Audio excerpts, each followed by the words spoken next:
हज़रत मिक़दाद बिन अम्र अल-कंदी रज़ी अल्लाह अन्हु ने बयान किया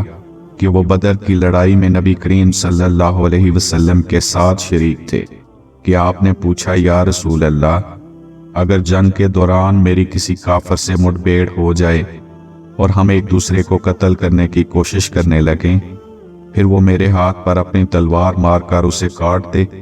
और उसके बाद किसी दरख्त की आड़ लेकर कहे कि मैं अल्लाह पर ईमान लाया, तो क्या मैं उसे इसके इस इकरार के बाद कत्ल कर सकता हूँ? नबी करीम सल्लल्लाहु अलैहि वसल्लम ने फरमाया कि उसे कत्ल ना करना। उन्होंने अर्ज किया, या रसूल अल्लाह,